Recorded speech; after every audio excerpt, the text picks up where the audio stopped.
नमस्कार दोस्तों, जय श्री राम, राधे राधे, ओम नमः शिवाय। तो कैसे हैं आप सभी लोग। तो आज मैं आपके समक्ष फिर से हाजिर हूँ। ठीक है, तो हम लोग लास्ट सेशन में गरुड़ पुराण के अध्याय 1 का हम लोगों ने श्रवण किया था। ठीक है, तो आज मैं उसके अध्याय 2 के बारे में बताने जाता हूँ। तो एक सार मैं बता देता हूँ कि अध्याय 1 में हम लोगों ने मतलब देखा था कि किस तरीके से आदमी के प्राण निकलते हैं लास्ट स्टेज में। ठीक है, जो आपके पास जिसके कर्म जैसे होते हैं उसको उतनी ही तकलीफ होती है। अगर जिसने ज़्यादा पाप किए होते हैं तो उसके प्राण निकलने में ज़्यादा प्रॉब्लम महसूस करता है और बड़ी मुश्किल से हमारे पास प्राण निकलते हैं। और प्राण निकलते समय उसके आपके पास लैट्रिन और पेशाब दोनों उसकी निकल जाती हैं। ठीक है, डर के मारे, क्योंकि जो यमदूत वगैरह होते हैं वो उसको रस्सी के सहारे से उसकी आत्मा को खींचने की कोशिश करते हैं निकालने के लिए, पर वो नहीं जानना चाहता है। तो उस वजह से डर के मारे वो इतने भयानक होते हैं कि उनके सब कुछ निकल जाता है बेड पे ही। ठीक है, फिर हम लोगों ने देखा था कि वो आपके पास जब यमलोक की यात्रा करते हैं तो उस यमलोक की यात्रा करते समय बीच में कौन कौन से नगर पड़ते हैं। एक हमारे पास सबसे भयानक नदी पड़ती है, वो वैतरणी नदी है। वो उसको पार करना सबसे ज़्यादा कठिन होता है। दूसरा हमने देखा कि जो हमारे 13 दिन के बीच में, क्योंकि जब भी हमारे पास आत्मा निकलती है तो वो बहुत ही सूक्ष्म रूप में होती है। और उसके बाद जो उनके उनके जो पुत्र वगैरह होते हैं तो जय प्रतिदिन जो उसका उनका पिंड दान करते हैं, उन पर्टिकुलर पिंड दान से ही शरीर का एक एक पार्ट हमारे पास बनता है, जो 13वें दिन तक पूरा एक कंप्लीट शरीर बन के आता है। ठीक है, तो आज हम लोग देखेंगे अध्याय 2। देखते हैं, चलिए स्टार्ट करते हैं गणेश जी का आवाहन करके। तो जय श्री गणेशाय नमो नमः।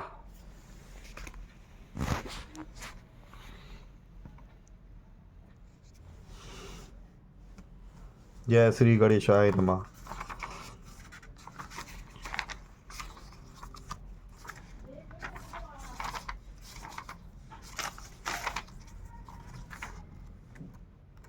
हाँ, तो अध्याय 2, यम मार्ग वर्णन। तो यहाँ पे यम मार्ग जो मृत्यु के बाद जब हमारे पास जिस रास्ते से हम लोग यमलोक जाते हैं, तो वो पहले अध्याय में केवल जो हमारे पास मार्ग का नाम था और वैतरणी नदी के बारे में बताया था कि वैतरणी नदी पड़ती है और ये नगर पड़ते हैं। तो अब इसके बारे में और डिटेल वर्णन है। ठीक है, तो स्टार्ट करते हैं। जय श्री गणेशाय नमः। श्री गरुड़ जी ने भगवान विष्णु जी से पूछा, यमलोक का मार्ग कितना दुखदाई होता है। भगवान बोले, हे गरुड़, यमलोक का मार्ग अत्यंत दुखदाई है। तू मेरा भक्त है, परंतु सुनकर कांप उठेगा। यह मार्ग ऐसा कठोर है जिसमें जीव विश्राम नहीं कर सकता। सुस्ताने के लिए वृक्ष नहीं है और क्षुधा की शांति के लिए अन्न नहीं है। मार्ग में कहीं प्यास बुझाने के लिए पानी नहीं है। बारहों सूर्य वहाँ प्रलय काल के समान तपते हैं। वहाँ जीव ठंडी हवाओं से पीड़ित होता है। कहीं भयानक विषधर सांप उसे काटते हैं। मार्ग में कांटे बिछे रहते हैं जिनमें वह बिंध जाता है। कहीं बड़े सिंह व्याघ्र और खूंखार कुत्तों से कटवाया जाता है। कहीं बड़े बड़े बिच्छू काटते हैं, कहीं दावाग्नि उसे जलाती है। आगे चलने पर बीहड़ वन मिलता है जो 2000 योजन लंबा चौड़ा है। उनके वृक्षों के पत्ते तलवार की तरह पैने हैं। उस वन में बड़ी बड़ी चोंच वाले कौवे, उल्लू, गिद्ध आदि भयानक पक्षी तथा मधुमक्खियाँ काट खाती हैं। कहीं रास्ते में अंधकूप में गिर पड़ता है तो यमदूत उसे निकाल लेते हैं। कहीं पहाड़ों से उसे नीचे गिराया जाता है, कहीं तीक्ष्ण धार वाले शस्त्रों पर चलाया जाता है। कहीं पानी से गिरता है, कभी कीचड़ में फंस जाता है, कहीं तपती बालू में गिराया जाता है तो कहीं अंगारों पर चलना पड़ता है। रास्ते में कहीं पत्थरों की बारिश होती मिलती है तो कहीं खून की वर्षा हो रही होती है। कहीं हथियारों की वर्षा होने लगती है तो कहीं गर्म गर्म पानी की वर्षा होने लगती है। कहीं ऊंचाई पर चढ़ना पड़ता है तो कहीं गुफाओं में प्रवेश करना पड़ता है जिनमें गहन अंधकार होता है। कहीं विष्ठा से, कहीं रक्त से, तो कहीं पीप से भरे कुंडों में रहना पड़ता है। एक वैतरणी नाम की घोर नदी पड़ती है। यह 100 योजन विस्तार वाली नदी है। इसमें पीप व रक्त भरा हुआ है। उसके किनारे पर हड्डियों के ढेर लगे हैं।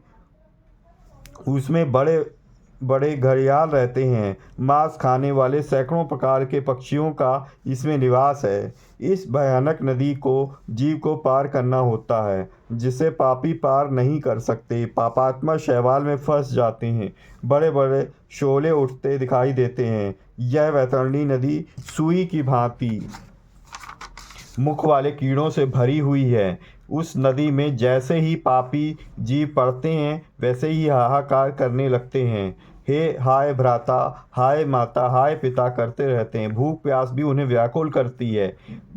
तब जीव रुधिर को पी जाते हैं और मांस को ही खा जाते हैं। भयप्रद होने के कारण उनको देखकर ही जीव मूर्छित हो जाते हैं। जिस उसमें जहरीले सांप बिच्छू जीव को घेर लेते हैं।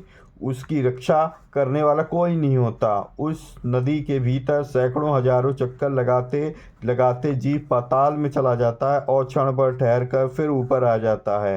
हे गरुण, यह नदी पापी जीवात्माओं के लिए ही बनाई गई है, जिसका आर पार दिखाई नहीं देता। वह बहुत ही दुखप्रद है। इस प्रकार पापी जीव यम मार्ग पर रोते चिल्लाते दुखी होकर चलते हैं। यमदूत किसी को पाश में बांधकर, किसी को अंकुश द्वारा खींचकर यमलोक ले जाते हैं। यमदूत पापियों को किसी के नाक कान में डोरी डालकर, किसी को पाश में बांधकर और किसी को गर्दन और भुजा की पैरों में जंजीर बांधकर यमलोक ले जाते हैं। उनको यमदूत मुदगर से मारते हुए ले जाते हैं। रक्त निकलने पर उसी रुधिर को जीव को पीना पड़ता है। इस प्रकार इन दुखों को पाकर वे अपने कुकर्मों को याद करके रोते चिल्लाते दुख उठाते यमलोक पहुँचते हैं। इतने दुख उठाने पर भी यम मार्ग में हाँ पुत्र, हाँ पौत्र इत्यादि चिल्लाते रहते हैं। उस समय वे पश्चाताप करते हुए कहते हैं, बड़े भारी पुण्यों से हमने अत्यंत दुर्लभ मनुष्य योनि को प्राप्त किया था, उसे व्यर्थ में ही गंवा दिया। कोई धर्म का कार्य नहीं किया, कभी भगवान का नाम नहीं लिया, विधि एवं श्रद्धा पूर्वक तीर्थ यात्रा नहीं की, न साधु संतों की सेवा की। इसीलिए जीव को अपने कर्मों को भोगना पड़ रहा है। जीव सोचता है कि मैंने कभी पतित पावनी गंगा जी का जलपान किया, न कभी सत्पुरुषों की सेवा की और न महापुरुषों का सत्संग किया, कोई परोपकार भी नहीं किया। हे देहाभिमानी, अपने कर्मों का फल भोग। प्यासे मनुष्यों और पशु पक्षियों के लिए कोई कूप या जलाशय नहीं बनवाया। ब्राह्मणों और गौ की जीविका के लिए कोई साधन नहीं बनाए। इसलिए हे देहीन, अपने बुरे कर्मों का फल भोग। वेद शास्त्रों को ना कभी सुना, ना मनन किया, कभी पुराणों को नहीं सुना और ना रामायण या महाभारत को सुना। इससे हे देहीन, अपने कर्मों के फलों को भोग। अपने स्वामी की आज्ञा का कभी पालन नहीं किया, कभी बड़ों का आदर सत्कार और उनकी सेवा नहीं की। इसलिए हे देहीन, अपने कर्मों के फलों को भोग। स्त्री शरीर पाकर मैंने पतिव्रत धर्म का पालन किया, कभी उनसे मधुर वचनों का प्रयोग नहीं किया, पति की आज्ञा का पालन नहीं किया, कभी अतिथि का सत्कार नहीं किया। इसी कारण जीवात्मन अपने किए कर्मों के फलों को भोग। अपने पूर्व कर्मों के द्वारा नारी शरीर पाया, परंतु हे देहीन, तूने ना तो महीनों के न चंद्रयान व्रत ही किए और ना उस शरीर के नियमों के अनुसार कर्म किए।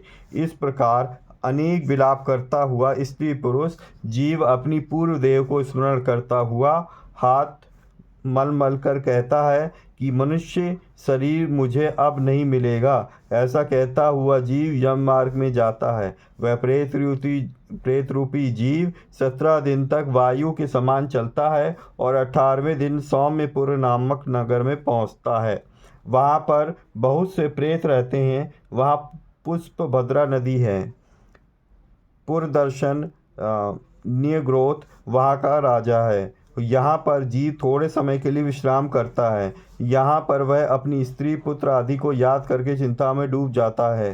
तब यमदूत कहते हैं कि तुझे स्त्री पुत्र धन पितृ याद आ रहे हैं? कोई किसी का नहीं है, अपने कर्म ही साथ चलते हैं। उन कर्मों को भोगता हुआ यमपुर का मार्ग पूरा कर। हे परलोक जाने वाले जीव, तुम यमराज तथा हमें नहीं जानते। हम और यमराज तुम्हें दंड अवश्य देंगे। वे क्षमा करना नहीं जानते। अरे जीव, यह यम मार्ग तो मृत्युलोक में भी प्रसिद्ध है, जिसे बालक से वृद्ध तक जानते हैं। क्या ब्राह्मणों से पौराणिक कथाओं में भी इस मार्ग का नाम नहीं सुना? ऐसा कहकर यमदूत उसे मुकदरों द्वारा पीटते तथा उसे बलपूर्वक खींचते हैं। जीव सौम्यपुर पहुंचकर स्नेह अथवा श्रद्धापूर्वक पुत्र पौत्र द्वारा दिए मासिक श्राद्ध का भोजन करता है। इसके बाद जीव सौरीपुर को गमन करता है। सौरीपुर का राजा जंगम है।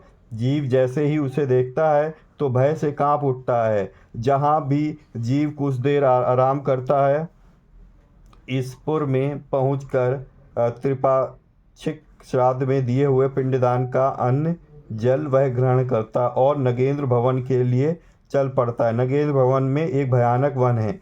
उस वन को देखकर जीव डर के मारे रोने लगता है और चिल्लाने लगता है। यहाँ भी यमदूत उसे बांधकर निर्दयता से खींचते हैं। उस वन को जीव 2 मास में पार करता है। यहाँ भी वह त्रिपाक्षिक पिंड का अन्न जल वस्त्र आदि प्राप्त करता है। इसके बाद यमदूत उसे पाशों द्वारा खींच कर आगे ले जा चलते हैं। तीसरे महीने में जीव गंधर्वपुर में पहुंचता है। यहाँ उसे त्रैमासिक पिंड से काम चलाना पड़ता है। वहाँ के कष्ट भोग कर चौथे महीने में जीव शैलागमपुर पहुँचता है। इस पुर में उस पर पत्थरों की वर्षा होती है। या उसे चौथे मास का पिंड प्राप्त होता है। इसके बाद जीव 5वें महीने में क्रौंचपुर में जाता है। वहाँ उसे पांचवा पिंड प्राप्त होता है। अब जीव यहाँ से क्रूरपुर के लिए चल देता है। यहाँ पर वह छठे मास का पिंड प्राप्त करता है। यहाँ पर जीव को एक घड़ी विश्राम मिलता है। इसके बाद जीव विचित्र भवन पहुँचता है। इस भवन का स्वामी यमराज का छोटा भाई विचित्र है। उसे देखते ही जीव डरकर भागना चाहता है, परंतु भाग नहीं पाता, क्योंकि आगे वैतरणी नदी आती है। इस नदी को पार उतारने वाले पूछते हैं कि तुमने कोई पुण्य संचित किया है तो आकर नौका में बैठ जाओ। नदी जीव को आगे देखकर आग पर चढ़ाए हुए तेल की भांति उबलने लगती है। जीव उस नदी को देखकर घबरा जाता है। तब आकाश में चलने वाले यमदूत उस जीव के मुख में मछली पकड़ने वाला कांटा फंसाकर घसीटते हुए उसे नदी की दूसरी ओर तरफ पहुंचाते हैं। छठे महीने नदी के पार पहुंचकर जीव पिंडदान का सामान खाकर आगे चलता है।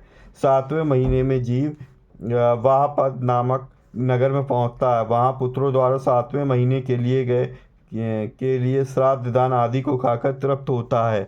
वहां से चलकर जीव दुखदपुर में जाता है। वहां पक्षियों की भांति आकाश में विचरण करता हुआ अनेकों प्रकार के दुखों को भोगता है। वहां पर 8वें महीने के पिंडदान का भक्षण कर आगे चलता है। इसके पश्चात 9वां महीना संपूर्ण होते ही जीव नानाक्रंदपुर पहुंचता है। वहां प्रेत अनेकों प्रकार चिल्ला कर भयभीत करते हुए जीवों को देखकर स्वयं शून्य हृदय हो जाता है और दुख से व्याकुल हो चिल्ला उठता है। फिर यमदूतों के धमकाने से बड़े कष्ट से चलता हुआ 10वें महीने में सुसुप्त भवन में जाता है।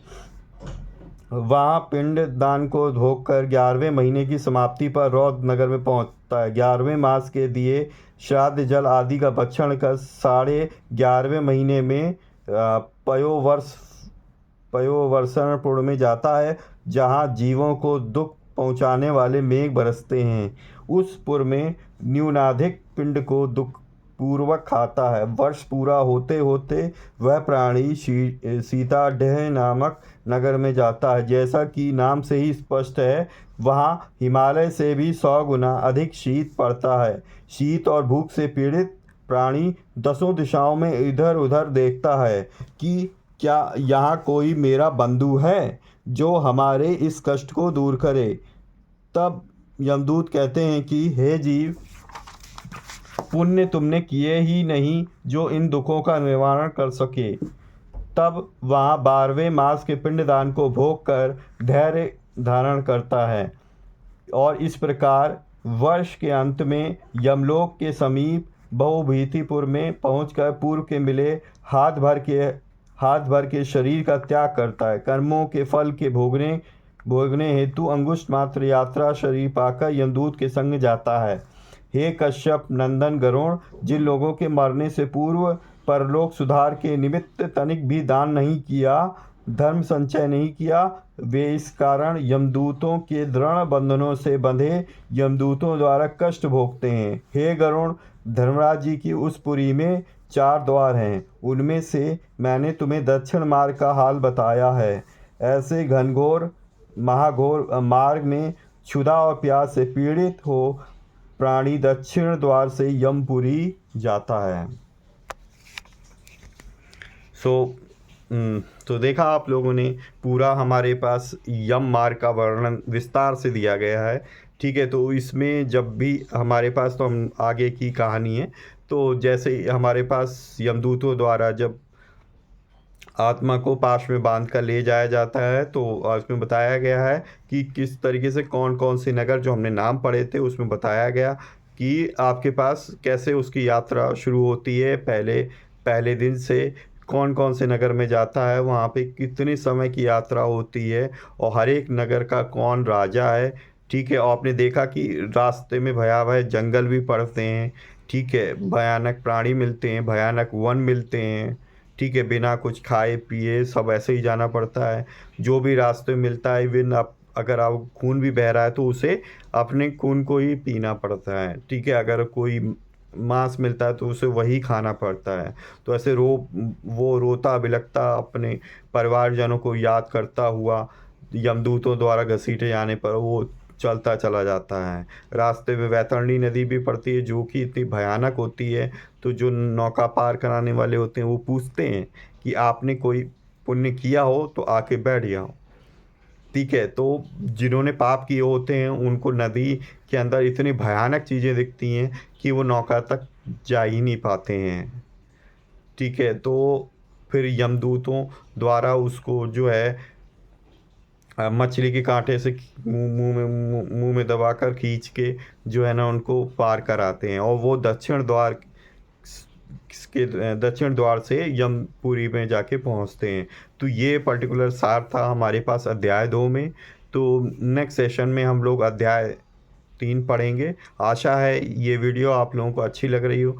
तो अगर आप लोगों को इस तरीके का वर्णन अच्छा लग रहा है, इंटरेस्ट लग रहा है, तो प्लीज़ मुझे मोटिवेट करने के लिए मेरे चैनल को सब्सक्राइब करें और ज़्यादा से ज़्यादा वीडियो को लाइक करें और शेयर करें अपने फ्रेंड सर्कल्स में, अपने पेरेंट्स को शेयर करें, ताकि वो भी इस पर्टिकुलर गरुड़ पुराण के मेरे द्वारा सुनाई गई यात्रा में मेरा साथ दें और दोनों लोग मिलकर जो है इस यात्रा को पूरा करें, दोनों लोग मिलकर थोड़ा सा पुण्य प्राप्त करें।